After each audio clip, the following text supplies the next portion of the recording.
دربي شكرا شكرا يا رب. أنا بصلاتي أسلم وبالسعادة أنعم، أفخر بأني مسلم. تهتم جمعية البر الخيرية بمحافظة خلاص بتقديم المساعدات النقدية والعينية للأسر المحتاجة وإعانتها لتكون أسراً منتجة ومكتفية ذاتياً، كما تسعى إلى كفالة المعوزين من الأيتام. شكرا يا خالق الأكوان يا ربي. ومن الإنجازات التي حققتها الجمعية مشروع مساكن لمساعدة الأسر الفقيرة من الأيتام والأرامل والمطلقات والمعاقين على تأهيل مساكنهم لتكون صالحة للسكن والعيش في المجتمع بكرامة.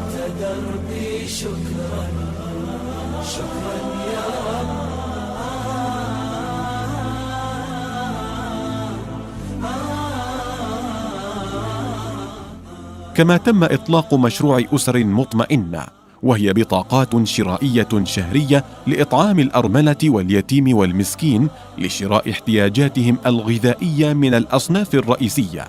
وقد تم توقيع اتفاقية مع عدد 10 مراكز تسوق كبرى موزعة على المحافظة لتمكين المستفيد من استخدام البطاقة بيسر وسهولة.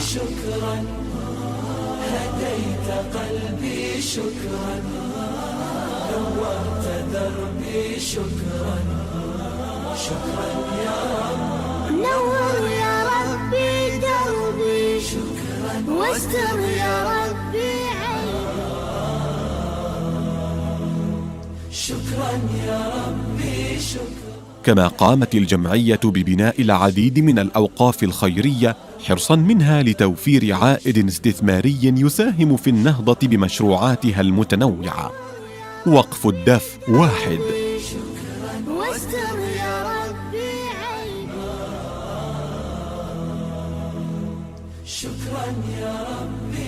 وقف الدف 2.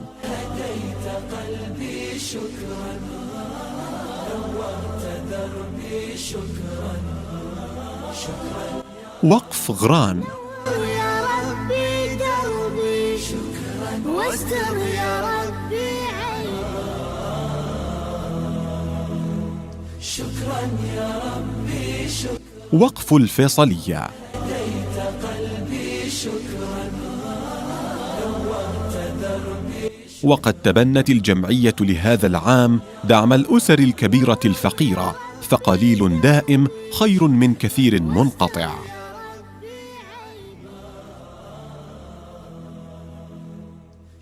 وفي عصر الثورة التقنية والحوسبة الإلكترونية، أصبح لزاماً على الجمعيات الخيرية التي تسعى إلى العمل المؤسسي أن تهتم بالجانب الإلكتروني في أعمالها وترعيه جل اهتمامها.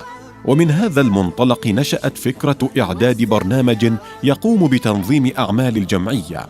وعرفاناً وامتناناً من أسرة جمعية البر الخيرية لمحافظة خلاص لفقيدها الراحل الشيخ أحمد الفجري، رأينا تسمية النظام الإلكتروني غراس الفجري، وهو مجموعة من الأنظمة التي تعمل سوية لتكامل العمليات الخاصة بالجمعية وربطها بشكل موحد ومتكامل من خلال خدمة الإنترنت، ويغنيها عن استعمال أنظمة وبرمجيات مختلفة من عدة شركات. يا ربي دربي شكرا واستر يا ربي عيبي. ومن أهم التحديات التي تواجهها الجمعية هي القضاء على الفقر من خلال تدريب أبناء وبنات الأسر المستفيدة ودعم مشاريعهم الصغيرة. فكان نتاج ذلك فوز المستفيد سعد اللبدي بجائزة الأميرة صيتا للعمل الخيري،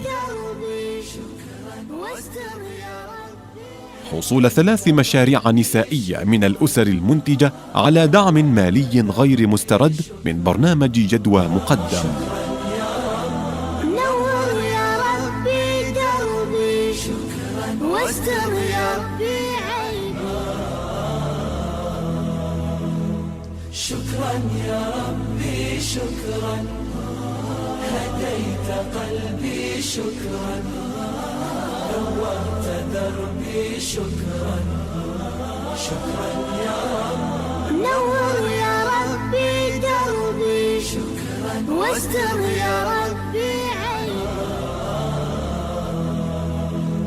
شكرا يا ربي شكرا هديت قلبي شكرا نورت دربي شكرا شكرا ربي شكرا شكرا يا رب أنا بصلاتي أسلم وبالسعادة أنعم. عمل الخير توفيق وتشريف من المولى عز وجل، فخير الناس أنفعهم للناس.